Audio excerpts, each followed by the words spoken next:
కలిగినంతలో తృప్తిగా ఉండండి.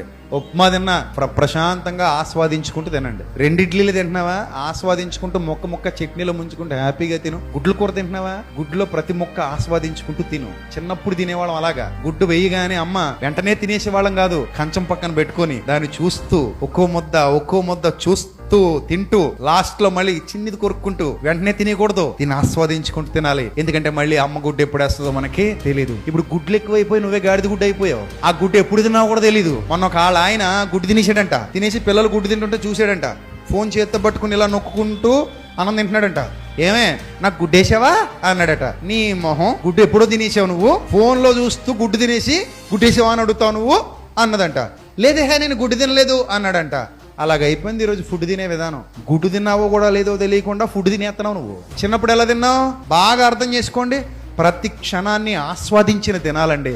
అదండి తృప్తి అంటే. ఆదివారం ఒక్కరోజే మాంసం కూర తెచ్చేది మా అమ్మ. ఆ ఆదివారం కోసం ఆశగా ఎదురు చూసి ఆ మాంసం ముక్కలు వేడి అన్నంలో కలుపుకుంటూ కొంచెమే ఇప్పటిలాగా జాయింట్లు, తందూరీలు, పెద్ద కోళ్ళు, చిన్న కోళ్ళు ఉండేవి కావు.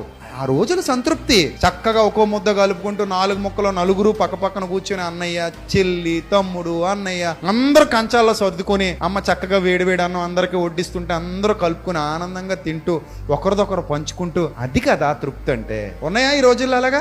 లేవు. మొగుడు వస్తాడు 12 గంటలకి, ఆడు తినేసి పడుకుంటాడు. ఇలాగ పెళ్ళం వస్తుంది, ఏమండే అవతలవో అంటాడు, తాను తిని పడుకుంటుంది. ఇలాగ పిల్లలు వాళ్ళు ఎక్కడో తినేసి పడుకుంటారు. అసలు కుండలో ఉందో లేదో తెలియదు, అవతల తిన్నారో లేదో తెలియదు, అసలు తిన్నారో లేదో కూడా తెలియదు, ఎందుకు వండుకున్నారో తెలియదు, వీళ్ళు అసలు ఇంట్లో ఉంటున్నారో సచ్చారో బతికారో కూడా తెలీదు. అలాగైపోయి దిక్కుమాలిన కుటుంబాలు. ఎంత డబ్బు ఉంటే ఏం ఉపయోగం చెప్పండి. అందుకే కలిగిన వాటితో ముందు ఏం పొంది ఉండండి, తృప్తి పొంది ఉండండి.